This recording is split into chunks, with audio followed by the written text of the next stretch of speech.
আসসালামু আলাইকুম এভরিওয়ান, আশা করি তোমরা সবাই ভালো আছো। আমাদের বায়োলজি ক্লাস চলছে। আমি তোমাদের বায়োলজি ইনস্ট্রাক্টর হোসেন একাডেমি থেকে। আমাদের গত 3টা লেকচার শেষ হয়ে গেছে। আজকে আমাদের 4th লেকচার এবং আমরা পড়ছিলাম cell and tissues of organism. তো আমরা সেল ওয়াল, সেল মেমব্রেন এবং প্রোটোপ্লাজম সম্পর্কে ধারণা লাভ করছিলাম।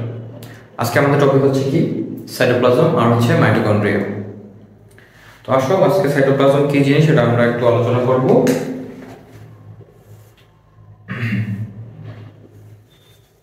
আমি যে একটা ফিগার আঁকাচ্ছি, এটা কিসের ফিগার? হচ্ছে একটা সেল।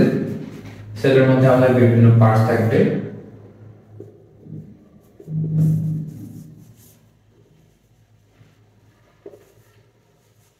এটাকে বলা হয় সেল ভ্যাকিউল, এটাকে বলা হচ্ছে নিউক্লিয়াস, মাইটোকন্ড্রিয়া। আরো অনেক অর্গানেলস থাকবে আমাদের, এরকম অর্গানেলস থাকবে।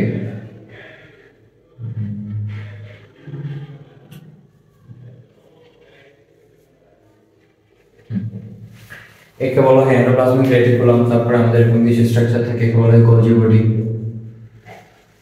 তো সাইটোপ্লাজম কাকে বলা হয়? আমরা প্রোটোপ্লাজমের ধারণা লাভ করেছিলাম কি জিনিস? Protoplasm is the semi fluid viscous translucent substance that contains অথবা that forms the interior of a cell. তাহলে এই যে আমাদের এটাকে কি বলা হয়? Cell membrane. একটা সেল মেমব্রেন সহ এর মধ্যে যা কিছু আছে তাকে আমরা কি বলবো? প্রোটোপ্লাজম। এবং সাইটোপ্লাজম তাহলে কি জিনিস? সাইটোপ্লাজম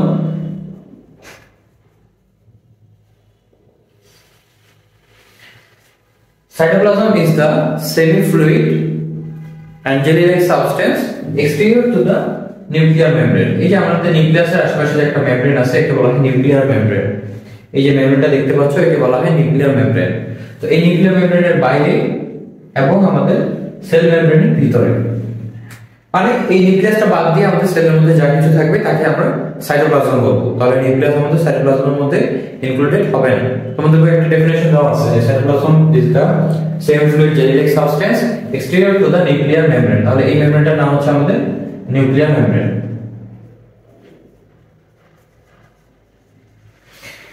এর বাইরে এবং সেল মেমব্রেনের ভিতরে যেটা থাকবে তাকে বলতেছি আমরা সাইটোপ্লাজম। তো সাইটোপ্লাজমের মধ্যে আমরা বিভিন্ন পার্টস দেখতে পাচ্ছি, এদেরকে বলা হয় অর্গানেলস। অর্গানেল থেকে ছোট স্ট্রাকচারের হয়ে থেকে মাইক্রোস্কোপিক, এইজন্য এদেরকে বলা হয় অর্গানেলস। এদেরকে সব একসাথে বলা হয় সাইটোপ্লাজমিক অর্গানেলস। তো আমাদের মাইটোকন্ড্রিয়া হচ্ছে ওই এক ধরনের সাইটোপ্লাজমিক অর্গানেল। তাহলে মাইটোকন্ড্রিয়া কি? Cytoplasmic organelle. মাইটোকন্ড্রিয়াকে আমরা কই পাবো? প্রোটোপ্লাজমে পাবো। তাছাড়া সাইটোপ্লাজমে পেতে পারি।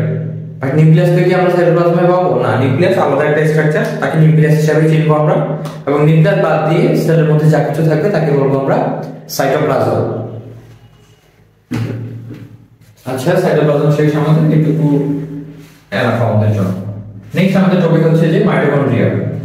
এই স্ট্রাকচারটা যেটা আছে এটাকে বলা হচ্ছে মাইটোকন্ড্রিয়া। এটা আমরা ডিটেইলস পড়বো এখন।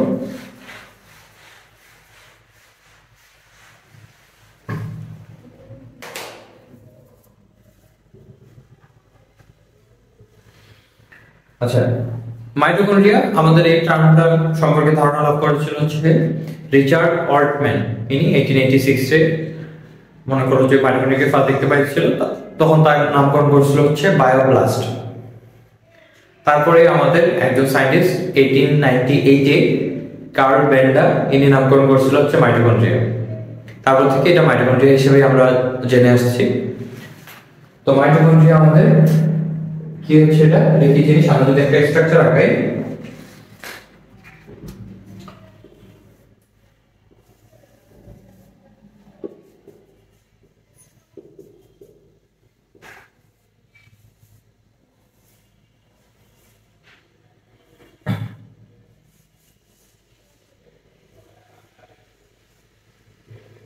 এভাবে তোমরা খুব সহজে একটা মাইটোকন্ড্রিয়া আঁকাতে পারবা। তো মাইটোকন্ড্রিয়া আসলে কি? Mitochondria is a cytoplasmic organelle which is surrounded by double layered membrane. দেখো এই যে একটা লেয়ার, এটা আরেকটা লেয়ার, ডাবল লেয়ার। তো বাইরের এই লেয়ারটাকে বলা হয় আউটার মেমব্রেন আর এই লেয়ারটাকে বলা হচ্ছে ইনার মেমব্রেন। এখন ইনার মেমব্রেনে দেখো আমাদের কিছু ফোল্ডিংস পাওয়া যাচ্ছে, ভাঁজ ভাঁজ, এই যে এরকম ভাঁজ আছে, এই ভাঁজগুলোকে বলা হয় কি ক্রিস্টি।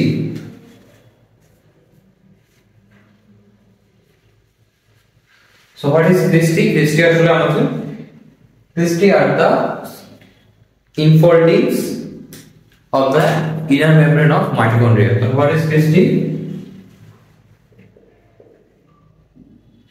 Infolding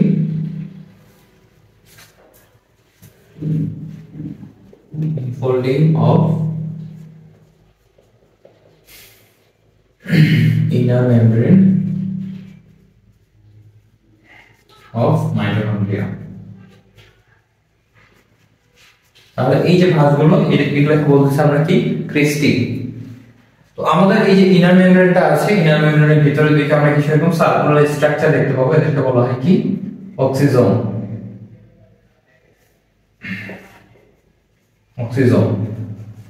অক্সিজোমের কাজটা কি? অক্সিজোম কাকে বলা হচ্ছে? আমরা সার্কুলার স্ট্রাকচার দেখতেই পাচ্ছি, তাহলে এদেরকে আমি কি বলবো? Oxysomes are the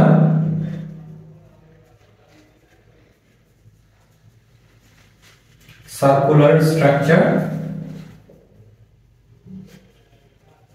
found in the inner membrane of mitochondria.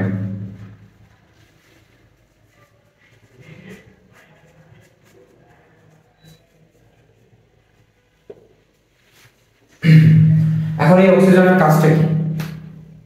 অক্সিজেনের মেইন কাজ হচ্ছে আমাদের এটিপি তৈরি করা, এটিপি তৈরি করা, এডিনাইন ট্রাইফসফেট, একে বলা হয় আমাদের এনার্জি কয়েন। মানে আমাদের বডিতে এনার্জিটা এই হিসাবে এই ফর্মে স্টোর থাকবে। তো মাইটোকন্ড্রিয়া করে কি এই এটিপিটা তৈরি করে থাকে, এর জন্য মাইটোকন্ড্রিয়াকে পাওয়ার হাউস বলা হয়। তাছাড়া আমরা তো একটা কসমিক পরে পড়ব, তখন জানতে পারবো যে কেন একে আমাদের পাওয়ার হাউস অফ সেল বলা হচ্ছে। তো এই এটিপিটা তৈরির জন্য আমাদের একটা এনজাইম দরকার, এই এনজাইমটার নাম হচ্ছে কি এটিপিএস এনজাইম।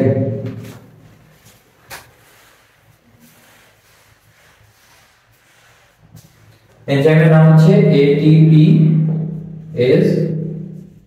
এনজাইম। এই এনজাইমগুলো আমরা এই অক্সিজোমেও পাবো এবং তাছাড়াও বাইরেও এই মনে করো যে এই এনজাইমগুলো প্রেজেন্ট থাকবে, এবং এই এনজাইমগুলোর কাজ কি এই যে আমাদের এটিপিটা আছে এটা প্রোডাকশন করা। তো আমাদের এখানে মনে করো যে মাইটোকন্ড্রিয়াতে এই স্ট্রাকচারগুলো আমরা দেখতে পাবো। তাছাড়া তোমাদের লেয়ার সেভাবে লাগবে না। মাইটোকন্ড্রিয়াতে আমরা ফাংশনে আসি, ফাংশন কি হচ্ছে it provides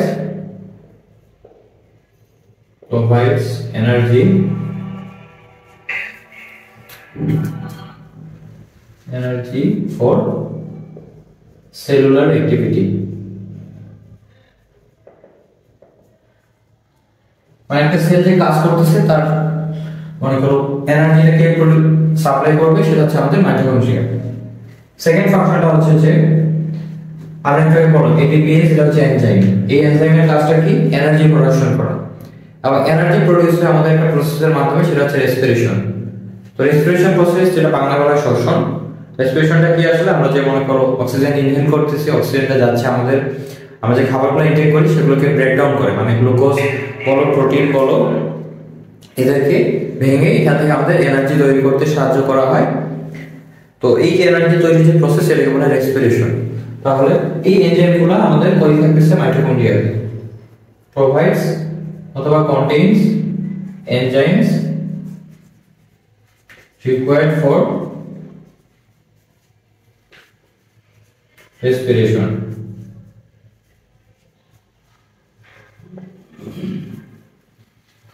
সে এনার্জি দিল। তাছাড়া আমরা এখন আসবো যে মাইটোকন্ড্রিয়াকে কেন পাওয়ার হাউস বলা হয়।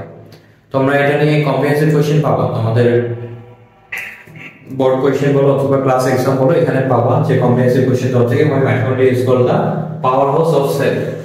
এই দুটো ফাংশন ছাড়াও আমাদের এখন আসো আমি একবার বললাম রেসপিরেশন। রেসপিরেশনে আমাদের চারটা স্টেজ আছে, গ্লাইকোলাইসিস, এসিটাইল কোয়ে, ফরমেশন, দেন হচ্ছে ক্রেবস সাইকেল,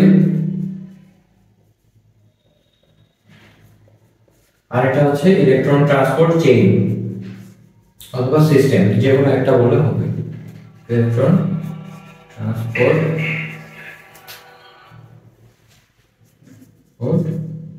চেইন।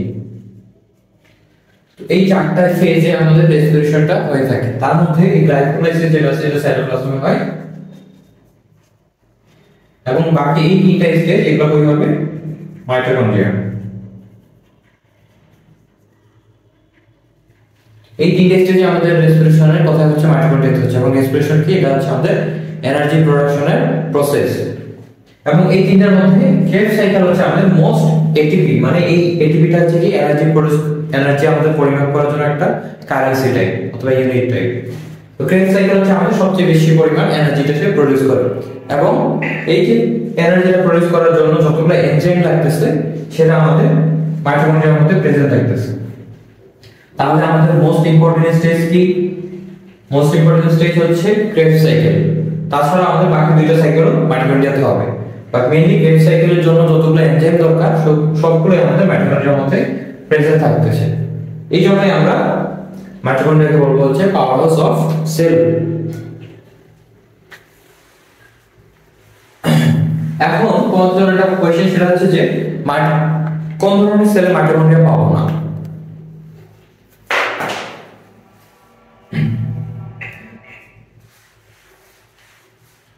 তো আমরা ফার্স্ট চ্যাপ্টারে পড়ে এসেছিলাম যে প্রোক্যারিওটিক এবং ইউক্যারিওটিক সেল দুই ধরনের সেল পাওয়া যায়।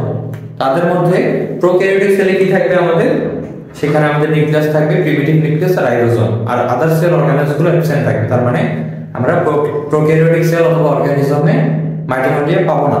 তাছাড়া আমাদের কিছু ইউক্যারিওটিক সেল আছে যাদের আমরা মাইটোকন্ড্রিয়া পাবো না। তার মধ্যে একটা হচ্ছে যে প্রোটোজোয়া। প্রোটোজোয়া কারা? এরা হচ্ছে আমাদের প্রোটিস্টা কিংডমের একটা, মনে করো, অর্গানিজমস যারা হচ্ছে ইউনিসেলুলার।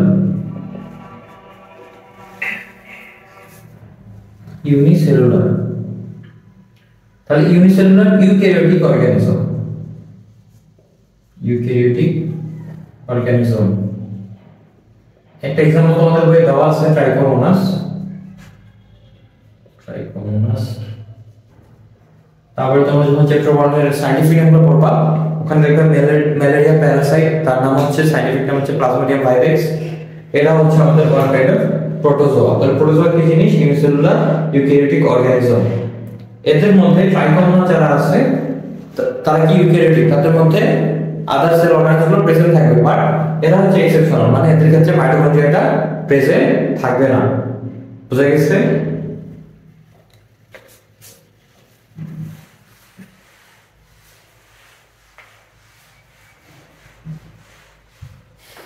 তাহলে আমাদের মাইটোকন্ড্রিয়া শেষ হয়ে গেল। আজকে আমাদের ক্লাস এখানেই শেষ হবে। সবাইকে ধন্যবাদ। আসসালামু আলাইকুম।